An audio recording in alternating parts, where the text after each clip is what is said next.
The first is to say that God's church is big. And several of us may read different things about what's going on in other parts of the world, but it is such a privilege to hear that firsthand.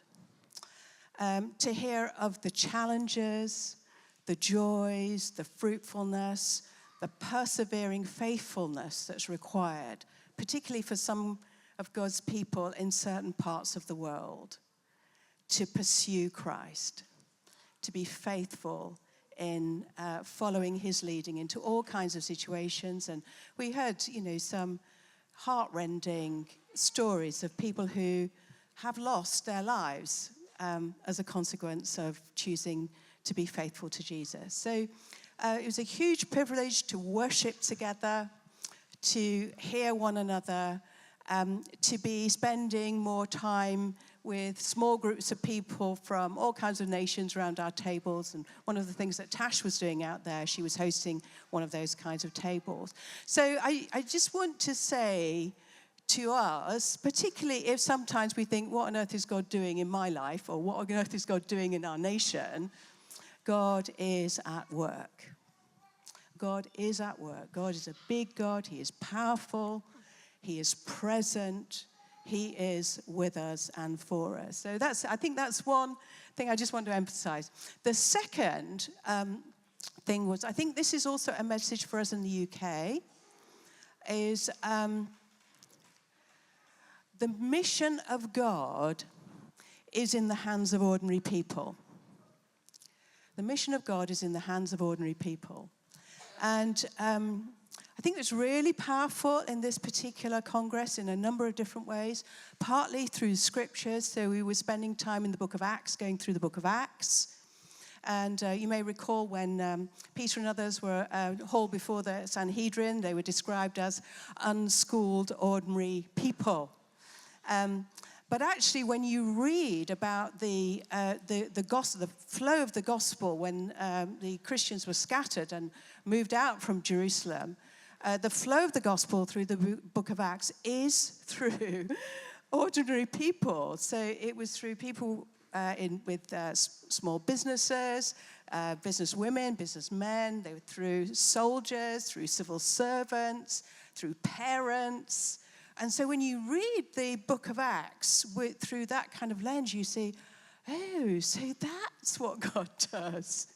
He works through ordinary people to declare and display Christ in the world. And so I was really moved by a particular reading of Acts, which sort of brought that out. I was moved by a number of stories. Particularly, there was it was held in South Korea.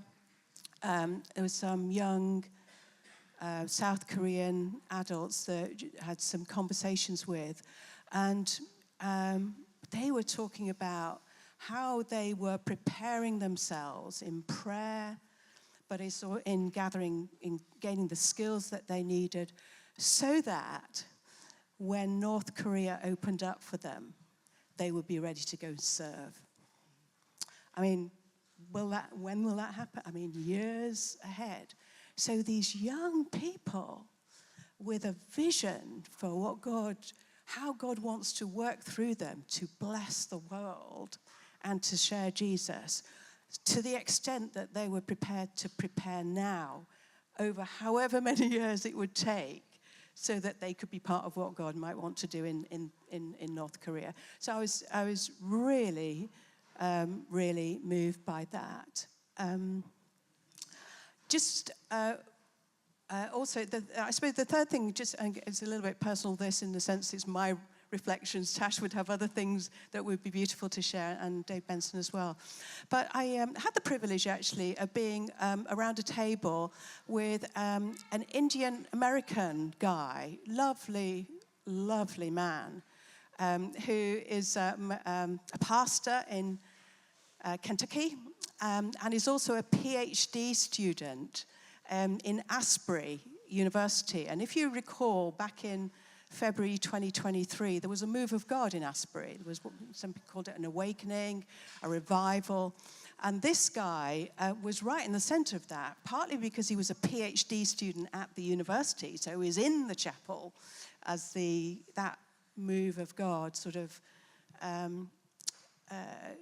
started up. And he was also a pastor at a church that was helping serve people who were coming into the area. And so we talked about that a number of times, in a number of different ways. It was really moving.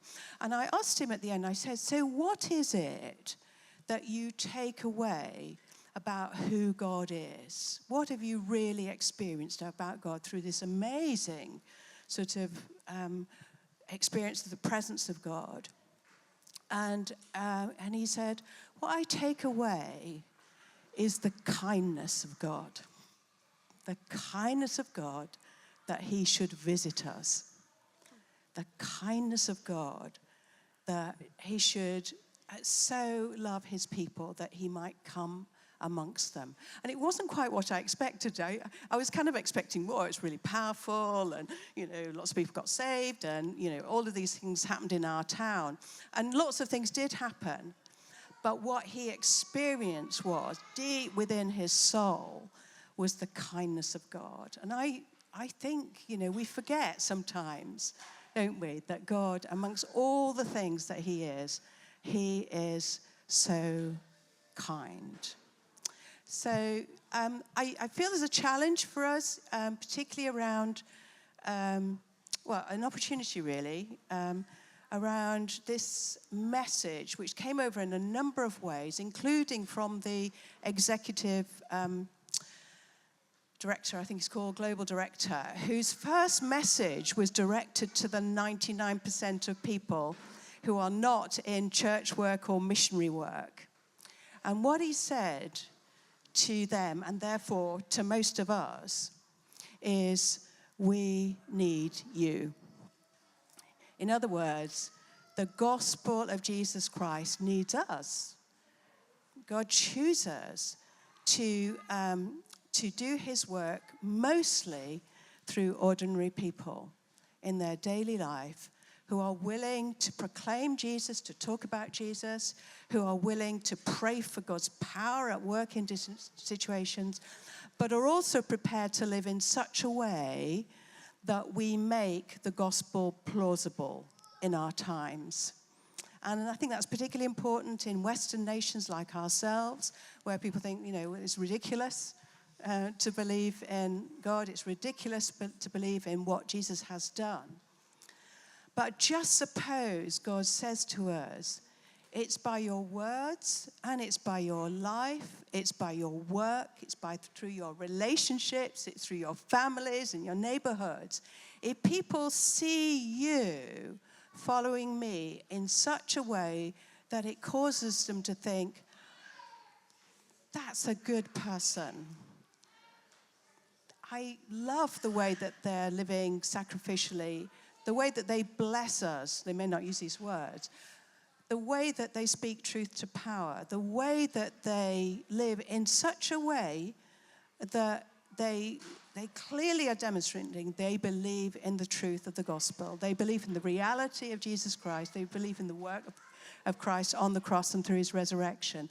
The plausibility of the gospel is part of our calling as we follow Jesus in our times.